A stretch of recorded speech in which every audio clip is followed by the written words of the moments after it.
Honours চতুর্থ বর্ষের শিক্ষার্থী বন্ধুরা, আসসালামু আলাইকুম। আশা করি সকলে ভালো আছেন, সুস্থ আছেন। আজকে আমরা ধ্বনিবিজ্ঞান ও ভাষাতত্ত্ব এই বিষয় থেকে একটি গুরুত্বপূর্ণ বিষয় নিয়ে আলোচনা করব। সেটি হচ্ছে অর্ধস্বরধ্বনি কী, এর গঠন প্রক্রিয়া উল্লেখ করো ও বৈশিষ্ট্য তুলে ধরো এবং বাংলায় অর্ধস্বরধ্বনির ব্যবহার আলোচনা করো। এই বিষয়টি নিয়ে আজকে আলোচনা করব। প্রথমে আমরা জেনে নেই অর্ধস্বরধ্বনি কাকে বলে। অর্ধস্বরধ্বনি শব্দের সমার্থক অর্থ হল অনাক্ষরিক ধ্বনি, শ্রুতিধ্বনি বা পিচ্ছিল ধ্বনি। ইংরেজিতে এটিকে গ্লিডিং সাউন্ড বলে। অর্ধস্বরধ্বনির এই নামগুলো ছাড়াও আরও একটি নাম রয়েছে, সেটি হচ্ছে বাংলায় 8টি মূল স্বরধ্বনির অতিরিক্ত কিছু ধ্বনি পাওয়া যায়, যার মধ্যে কিছু ধ্বনি ব্যঞ্জন ধ্বনির মতো কাজ করে, কিন্তু স্বর অঞ্চলে সামান্য বাধাপ্রাপ্ত হয়ে স্বরধ্বনির মতো উৎপাদিত হয়। এগুলো না স্বরধ্বনি না ব্যঞ্জনধ্বনি। এগুলোকে ধ্বনিতাত্ত্বিকদের মতে যেমন অর্ধ স্বরধ্বনি বলে, তেমনি অর্ধ ব্যঞ্জনধ্বনিও বলে। অর্ধ স্বরধ্বনির সংজ্ঞা নির্ণয় করা কিছুটা দুরূহ। তবুও বলা যায় যে যদি দুটি স্বরধ্বনি কোনো ছেদ বা জ্যোতি ছাড়া একই সাথে উচ্চারিত হয় এবং দুটি স্বরধ্বনির উপরই একই সাথে শ্বাসাঘাত প্রসারিত হয়, তাহলে একটি অপেক্ষা অন্যটির দ্যুতনা অধিকতর হয়। এখানে দ্যুতনা শব্দের অর্থ হচ্ছে ইঙ্গিত করা বা প্রকাশ হওয়া। যেটির দ্যুতনা অধিকতর হয় সেই স্বরধ্বনিটি তখন আক্ষরিক স্বর এবং অপরটি হচ্ছে অনাক্ষরিক বা অর্ধস্বর। এখানে আমরা আগেই বলেছি অর্ধস্বরধ্বনির আরেকটি নাম হচ্ছে অনাক্ষরিক ধ্বনি বা পিচ্ছিল ধ্বনি অথবা শ্রুতিধ্বনি। আর তার তুলনায় যেসব ধ্বনি কম দ্যুতনা পায়, অর্থাৎ ইঙ্গিত বা প্রকাশ কম পায়, তাদেরকে অনাক্ষরিক বা অর্ধস্বর বলে। অর্থাৎ আক্ষরিক ধ্বনির তুলনায় অনাক্ষরিক ধ্বনিগুলোই অর্ধস্বরধ্বনি। সহজভাবে বলা যায় যে যেসব ধ্বনি মুখের মধ্যে তৈরি হতে না হতেই পিচ্ছিল রূপে উচ্চারিত হয়ে যায়, অথবা যেসব ধ্বনি গঠনের সময় জিভ ক্রমাগত উঁচুতে বা পেছনে যায় এবং সেই সাথে ঠোঁটের আকার গোলাকার ধারণ করে, সেসব ধ্বনিগুলোকেই অর্ধস্বরধ্বনি বলে। মোহাম্মদ আব্দুল হাই অর্ধস্বরধ্বনির সংজ্ঞা দিতে গিয়ে বলেছেন, বাংলা শব্দের মধ্যে দুই স্বরধ্বনির মাঝখানে কিংবা এক শব্দের শেষে এবং পরবর্তী শব্দের আদিতে পাশাপাশি একই স্বরধ্বনি থাকলে একসঙ্গে উচ্চারণ করতে গিয়ে বাকযন্ত্রের কিছুটা অসুবিধা হয়। সেই অসুবিধা দূর করার জন্য যেসব অস্পষ্ট ধ্বনি উদিত হয় বা সৃষ্টি হয়, সেই পিচ্ছিল ধ্বনিগুলোই তার পরবর্তী স্বরধ্বনির সহজাত অর্থে অর্ধস্বরধ্বনি। অর্থাৎ অর্ধস্বরধ্বনি হচ্ছে মাঝামাঝি যে ধ্বনির সৃষ্টিটা হয়, সেটি মূলত অর্ধস্বরধ্বনি নামে পরিচিত বা পিচ্ছিল ধ্বনি নামে পরিচিত। এবার আমরা বাংলায় অর্ধস্বরধ্বনিগুলোর পরিচয় জানি। বাংলায় অর্ধস্বরধ্বনির ব্যবহার সীমিত না হলেও এগুলোর সংখ্যা নিয়ে বিশেষজ্ঞদের মধ্যে মতভেদ লক্ষ্য করা যায়। পূর্ববর্তী ভাষা বিজ্ঞানীদের মধ্যে সুনীতি কুমার চট্টোপাধ্যায় ও সুকুমার সেন অন্তস্থ ঝ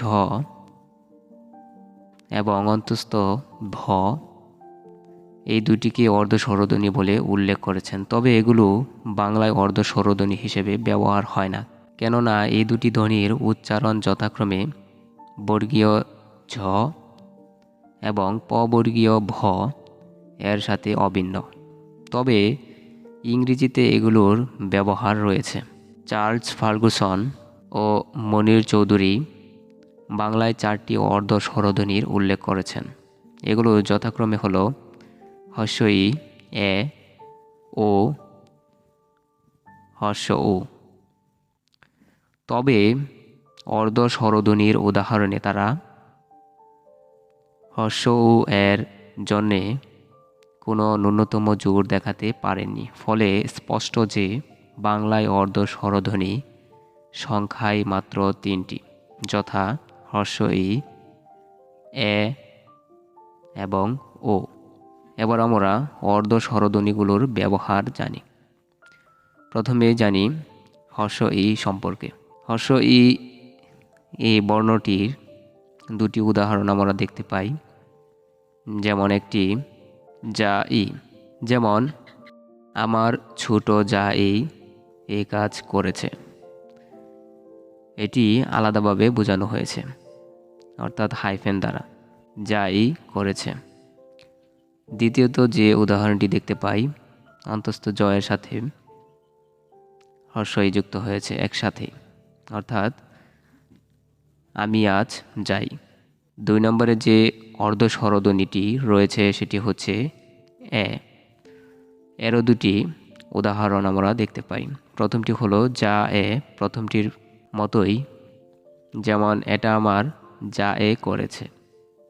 প্রথমটি ছিল যা ই করেছে, পরবর্তী যা এ করেছে। এবং দ্বিতীয় উদাহরণটি আমরা দেখতে পাই, সে রোজ বাজারে যায়। এখানে সে যায় তাকে বোঝানো হয়েছে। 3 নম্বরে যে রয়েছে সেটি হচ্ছে ও। এর 2টি উদাহরণ আমরা দেখতে পাই। আমার যাও সিনেমায় যাবে, অর্থাৎ যাও আমাদের সাথে যাবে। পরবর্তী যে উদাহরণটি দেখতে পাই সেটি হচ্ছে তুমি এখন বাড়ি যাও, অর্থাৎ তাকে বলা হয়েছে তুমি এখন চলে যাও। এই 3টি চার্লস ফার্গুসন ও মনির চৌধুরীর মতে এই 3টি অর্ধ স্বরধ্বনি এবং তার ব্যবহার আমরা দেখলাম। এ পর্যায়ে আমরা অর্ধ স্বরধ্বনির গঠন নিয়ে আলোচনা করব। অর্ধ স্বরধ্বনির গঠন নিয়ে বলতে হয়, ধ্বনি গঠনের সময় অপেক্ষাকৃত কম জোরের সঙ্গে অর্ধ স্বরধ্বনি গঠিত হয়। অর্ধ স্বরধ্বনিকে ধ্বনিগত প্রক্রিয়ার জন্যে পিচ্ছিল ধ্বনি হিসেবে বিচার করা হয়। অর্ধ স্বরধ্বনি গঠনের সময় জিভ ক্রমাগত উঁচুতে ও পেছনে যেতে পারে এবং সেই সাথে ঠোঁটের আকারও গোলাকার ধারণ করে। অর্ধ স্বরধ্বনি ঘোষ ও অঘোষ উভয় প্রকার হতে পারে। এবার আমরা বৈশিষ্ট্য নিয়ে আলোচনা করি। অর্ধ স্বরধ্বনির বেশ কয়েকটি বৈশিষ্ট্য রয়েছে, সেগুলো আমরা আলোচনা করি। যে কোনো স্বরধ্বনি উচ্চারণে তার জিহ্বার অবস্থান থাকে নির্দিষ্ট। ফলে যে কোনো স্বরধ্বনি উচ্চারণে একটি নির্দিষ্ট ধ্বনি ব্যঞ্জনা শোনা যায়, কিন্তু অর্ধ স্বরধ্বনির ক্ষেত্রে তা হয় না। গঠনের দিক থেকে অর্ধ স্বরধ্বনি বেশ কয়েকটি নিজস্ব বৈশিষ্ট্য আমরা দেখতে পাই। যেমন 1 নম্বরে রয়েছে জিহ্বার অবস্থানের দিক থেকে অর্ধ স্বরধ্বনির নির্দিষ্ট কোনো স্থান নেই। দ্বিতীয়ত, উচ্চারণ সময়ের দিক থেকে এর স্থিতিকাল অল্প, অর্থাৎ মুখের মধ্যে ধ্বনিটি তৈরি হতে না হতেই উচ্চারণ হয়ে যায় বা বের হয়ে যায়। তৃতীয়ত যে বৈশিষ্ট্য আমরা দেখতে পাই সেটি হচ্ছে অর্ধ স্বরধ্বনির তুলনায় তার পূর্বের কি পরের স্বরধ্বনি অনেক বেশি অনুরণিত। এ কারণে যে কোনো একটি পূর্ণ স্বরধ্বনির তুলনায় তার অর্ধ স্বরধ্বনি উচ্চারণে জিহ্বার রূপ উচ্চতর এবং বায়ুপথ সংকীর্ণতর হয়ে থাকে। অর্থাৎ আমরা অর্ধ স্বরধ্বনি সম্পর্কে বিস্তারিতভাবে আলোচনা করার চেষ্টা করলাম। প্রথমে আমরা অর্ধ স্বরধ্বনির পরিচয় জানলাম। দ্বিতীয়ত, বাংলায় অর্ধ স্বরধ্বনির পরিচয় এবং তার ব্যবহার সম্পর্কে আলোচনা করলাম। তৃতীয়ত, অর্ধ স্বরধ্বনির গঠন এবং সর্বশেষ অর্ধ স্বরধ্বনির বৈশিষ্ট্য সম্পর্কে আলোচনা করলাম। আশা করি সম্পূর্ণ বুঝতে পেরেছেন। পরবর্তী ক্লাসে আবারও দেখা হবে। সে পর্যন্ত আপনারা সুস্থ থাকবেন, ভালো থাকবেন। আল্লাহ হাফেজ।